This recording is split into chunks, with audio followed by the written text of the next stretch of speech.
В целом мы сегодня знакомились с ходом внедрения ИАС ЖКУ в Хангаласском районе. В городе Якутске, в Намском районе и в Хангаласском районе мы уже эту систему запускаем. Пока работаем только в двух разделах: в части агентства субсидий и в части начисления платежей. Готовность у предприятия есть. В Якутске, допустим, начисление уже делается для 49 управляющих компаний. Практически все в ближайшее время войдут в эту систему. А в Хангаласском районе сейчас идет не в полном объеме работа, в силу того, что Коммунтеплосбыт работает на двух программах.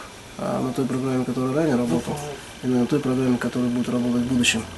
Но сегодня глава района сам лично заплатил через эту систему квартплату.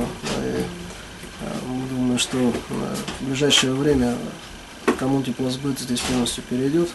Ну и то, что мы обсуждали, самое главное все-таки, чтобы личный кабинет заработал, чтобы население могло оплачивать с удаленного доступа. Вот сегодня переговорили, пришел плательщик, женщина живет не в самом Покровске, в пригороде, соответственно, конечно, неудобно сюда приехать и время тратить. А в будущем у человека появится возможность в онлайн-режиме оплачивать коммунальные услуги. Это очень удобно для нашего населения будет. Система была подготовлена разработчиком именно казанской фирмой ЗАО Барс Групп. И сегодня идет второй месяц опытной эксплуатации.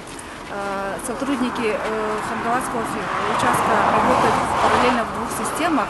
И, значит, сегодня мы на месте удостоверились, каким образом происходит прием оплат, какие есть замечания. В принципе, работа вплотную, она ведется буквально в каждодневном режиме.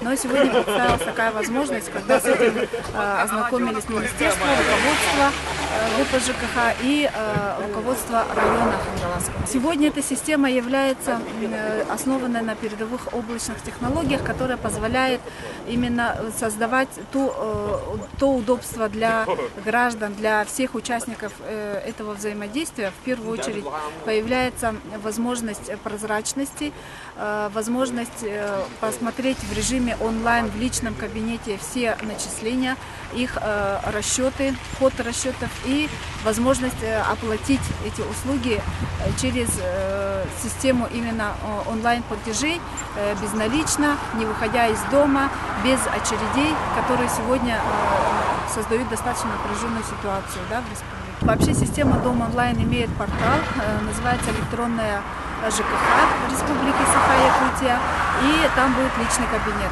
Правда, сейчас, поскольку идет только начальная стадия внедрения, все эти приложения, которые будут под системой, они полноценно будут работать до следующего года, поскольку будет